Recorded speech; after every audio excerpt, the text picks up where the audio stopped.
Now, before I even begin my speech, I want you guys all to know that even though I've talked about alcohol in all my speeches, except for my introduction speech, I'm not an alcoholic. In fact, I very rarely drink.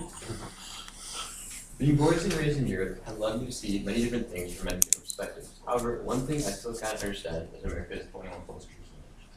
According to the US government, you're classified as an adult when you reach the age of 18. Once you reach this age, you're greeted by many different opportunities and responsibilities, such as being able to vote, sign contracts, take out loans, serve in juries, fight in the military, and get married, just to say a few. However, even with all these responsibilities, you're still deemed irresponsible enough to take a single sip of alcohol. To me, this does not make any sense. The US is one of 12 countries in the entire world with a drinking age of 21 plus, according to the Center of Alcohol Policy. So why does one of the most developed countries in the world have such a policy? In 1984, President Ronald Reagan imposed the National Minimum Drinking Act, which forced states to raise their drinking age to 21, or face a 10% reduction in their federal highway tax. Now, the main reason for him doing so was to try and counteract the high consumption of the high amounts of drinking and driving that were taking place at this time. So it does this here in the Washington Post. On the surface, drinking and driving has decreased. However, upon closer analysis and with a breaking down of statistics, a completely different conclusion can be shown. According to the Pacific Institute of Research and Evaluation, the US spends over $132 billion on drunk drivers a year.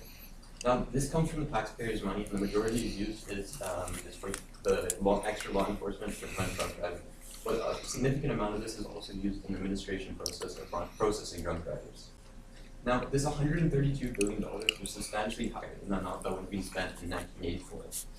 MAD, a non-profit organization standing for Mothers Against Drunk Driving, claims that from 1984 to 2005, 25,000 American lives were saved just from the increased drinking. However, what this statistic and many other statistics doesn't take into account is that since 1984, things such as automobile safety, drinking and driving education, the severity of punishments in drinking and driving, and the general conception of Americans of drinking and driving have greatly changed. This has all dramatically decreased the amount of crashes, drinking and driving crashes, which also means that the vehicles involved in these crashes are much, much safer. This leads us to answer the question of how many lives are actually saved solely due to the raised drinking age. As I'm sure we've both experienced firsthand, college kids hate this new drinking law, and to be quite frank, they don't respect it whatsoever. According to the National Institute of Alcohol Abuse and Alcoholism, 60% of college students have drunk in the last month, and of these students, 2/3 have engaged in binge drinking in the last month. For those of you unaware of exactly what binge drinking is, the Oxford Dictionary defines it as the excess consumption of alcohol over a short period of time. Currently, the U.S. is ranked the #1 nation with the most binge drinking, according to the Daily Mail. This is an extremely dangerous epidemic. That's being derived from the U.S.'s new drinking age. In Europe, children are introduced to alcohol at a very young age. However, by doing this, they're taught a completely different drinking culture. They are also able to experiment with alcohol in a very safe environment. They are brought up being taught that leisurely drinking is an important part of social interaction rather than binge drinking, says Hannah Lewis. From my own personal experience, I can also vouch that I too was completely astonished the first time I walked into a bar in Switzerland and saw 16-year-olds drinking actually pretty responsibly. For US teens, however, the 21 plus drinking age means that many have not tried alcohol before they reach college. Therefore, when alcohol becomes so easily accessible, things really do go downhill. The US drinking age hasn't reduced underage drinking, it's just driven underground into unsafe, unsupervised areas. This has just increased the chances of things such as assault and sexual assault from taking place, says Gabrielle Grassick from the New York Times. Research from the National Institute of Alcohol and Abuse and Alcoholism predict that every year 696,000 students aged 18 to 21 are affected due to alcohol-related assault, and another 97,000 students are sexually assaulted due to alcohol. These statistics will be significantly lower if students were allowed to drink alcohol in safe, controlled environments. Because US teens are unable to legally buy alcohol, they rely on things such as fake IDs. The US is the largest fake ID problem in the entire world, says economists. By sophomore year, 32% of high school university students have fake IDs, according to a study conducted by Julie Martinez from the US Doctor of Medicine. Now, due to ever-increasing technology, these IDs are becoming easier and easier to get and becoming more and more realistic. And the new problem is that they're falling into the wrong hands. and they're being used for things much, much worse than just petty drinking crimes. So why are fake IDs becoming such a large problem in the US? Well, this is because by raising the drinking age, they really created a niche in the market, creating a highly profitable area for these IDs to be sold. If you're still unconvinced by my argument, compare US and European drinking statistics.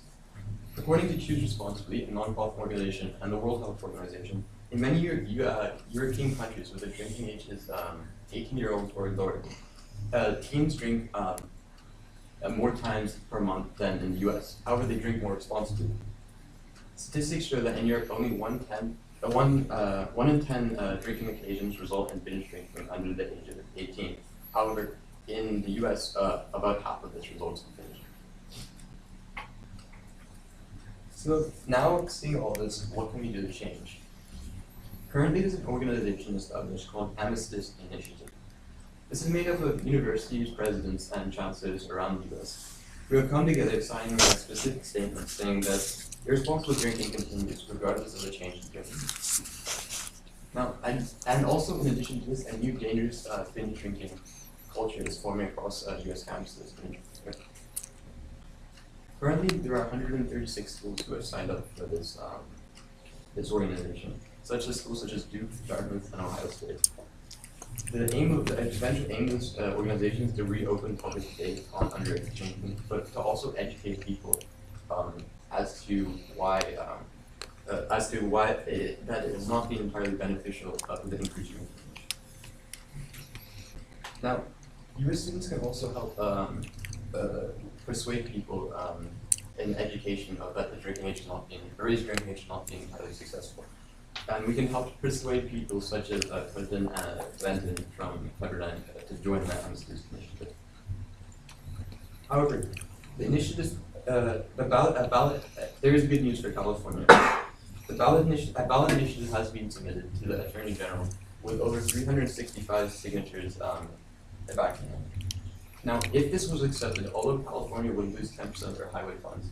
This would be quickly recovered in the increased taxes by increased alcohol sales, says the Bruin law firm. Thank you. Okay.